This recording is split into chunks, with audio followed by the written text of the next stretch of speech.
Selamat pagi Bu Elsa. Pada kesempatan kali ini saya akan menjelaskan tentang Animalia, lebih tepatnya film Solenterata. Perkenalkan, nama saya Pamela Gilberta dari kelas 10 IPA 2, nomor urut 22. Film Solenterata. Solenterata berasal dari bahasa Yunani, yaitu koilos yang artinya rongga atau lorong, dan enteron yang artinya usus. Jadi, Solenterata adalah hewan yang memiliki rongga yang sekaligus berfungsi sebagai usus atau sering disebut sebagai rongga gastrovaskuler. Bentuk tubuh Solenterata terbagi menjadi dua, ada yang berbentuk polip dan ada yang berbentuk medusa. Polip itu adalah bentuk yang menempel pada tempat hidupnya, sedangkan medusa itu bentuk ubur-ubur seperti payung yang dapat berenang. Pencernaan Solenterata itu berlangsung secara ekstraseluler, lebih tepatnya dalam rongga gastrovaskuler. Di dalam rongga gastrovaskuler tersebut, makanan yang berupa partikel organik, krustasea tingkat rendah, larva insekta, atau hewan kecil lainnya dicerna di rongga tersebut. Rongga gastrovaskuler itu bentuknya bercabang-cabang, dan zat makanan diedarkan melalui cabang-cabang tersebut. Klasifikasi Solenterata. Solenterata terbagi menjadi 3 kelas. Yang pertama ada kelas Hydrozoa, yang kedua ada kelas Scyphozoa, dan yang ketiga ada kelas Anthozoa. Pada kelas Hydrozoa terbagi lagi menjadi 2, yaitu ada Hydra dan Obelia. Kelas pertama yang akan saya jelaskan adalah kelas Hydrozoa yang terbagi menjadi 2, yaitu Hydra dan Obelia. Hydra. Hydra memiliki tubuh yang berukuran sekitar 10-30 mm, bentuknya silindris, hidup sebagai polip, dan tidak mempunyai bentuk medusa. Habitat Hydra berada di kolam, sawah, perairan tawar yang kaya akan krustasea tingkat rendah. Lebih tepatnya, Hydra akan menempel pada tumbuhan di daerah-daerah tersebut. Ujung tubuh Hydra terdapat mulut yang kita sebut sebagai hippostomae. Di hippostomae tersebut dikelilingi oleh tentakel yang berfungsi untuk menangkap mangsa. Ujung tubuh lainnya, yang lebih tepatnya ujung tubuh bagian bawah, tertutup dan membentuk basal disk untuk melekatkan tubuh pada tempat habitatnya.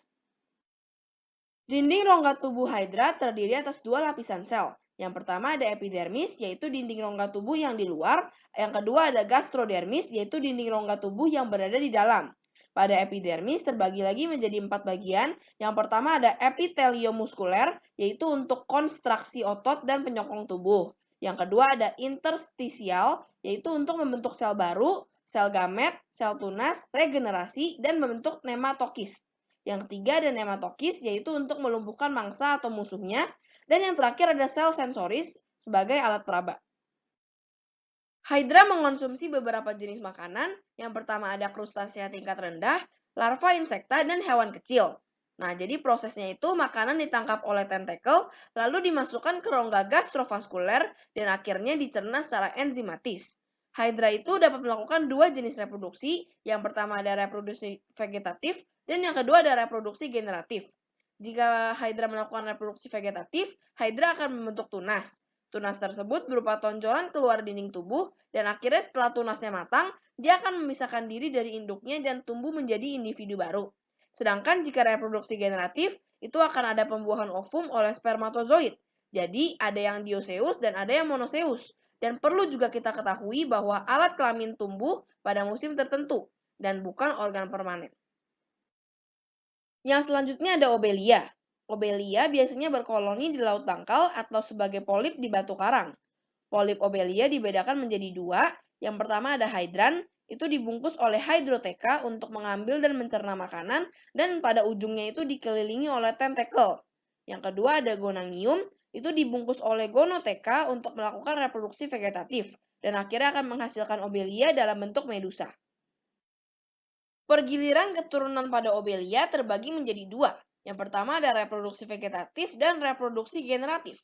Pada reproduksi vegetatif itu dilakukan oleh gonangium dengan membentuk tunas. Lalu setelah tunasnya matang, dia akan memisahkan diri dan berkembang menjadi medusa.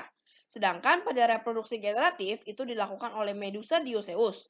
Jadi awalnya dari medusa dewasa, lalu ada ovum dan spermatozoid, dan akan terjadi pembuahan secara eksternal. Lalu setelah itu zigotnya akan berkembang dan menjadi planula, lalu Obelia akan membentuk tunas dan akhirnya akan berlanjut kepada reproduksi vegetatif.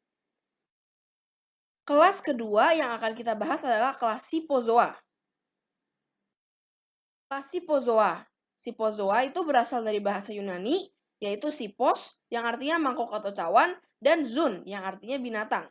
Jadi, Scyphozoa adalah hewan berbentuk mangkuk atau cawan. Nah, contohnya itu ada Aurelia aurita, atau kita sering sebutnya sebagai ubur-ubur. Nah, Aurelia aurita ini mengalami pergiliran keturunan. Nah, Aurelia aurita juga bersifat dioeceous. Nah, tiap individunya itu ada 4 gonad yang berbentuk U. Nah, itu tuh terletak di bawah kantung gastrik. Jadi, awalnya itu dari medusa dewasa, lalu kan tentunya ada sel kelamin jantan atau betina, lalu akan terjadi pembuahan secara internal, menjadi zigot, lalu menjadi larva bersilia atau planula, lalu akan menjadi skifistoma atau polip muda berbentuk trompet, lalu tunasnya melalui pembuahan transversal, habis itu setelah matang, tunasnya akan melepaskan diri, lalu jadi medusa muda atau evira, dan akhirnya akan menjadi medusa dewasa. Kelas yang terakhir adalah kelas Anthozoa. Kelas Anthozoa. Nah, Anthozoa itu berasal dari bahasa Yunani, yaitu anthos yang artinya bunga dan zoon artinya binatang. Nah, jadi Anthozoa itu artinya bunga karang. Pada kelas Anthozoa ini ada meliputi koral dan bunga karang atau anemon laut. Ukuran tubuh bunga karang itu umumnya bervariasi dari beberapa milimeter sampai puluhan sentimeter. Nah, semua anggota kelas Anthozoa itu hidupnya pasti di laut. Ada anemon laut atau lebih tepatnya Metridium marginatum dan beberapa jenis lainnya itu bergeraknya dengan tentakel. Tapi beberapa jenis anthozoa ada juga yang bergerak dengan membuat lubang pada dasar perairan. Contohnya itu ada Edwardsia dan Cerianthes. Nah, di sepanjang kerongkongan atau gulet itu terdapat sekat bersilia yang disebut sebagai siphonocliva yang berfungsinya tuh sebagai tempat masuk air ke usus. Sekian presentasi dari saya mengenai Phylum Solenterata. Terima kasih sudah mendengarkan. Mohon maaf jika ada kata-kata yang kurang berkenan. Terima kasih.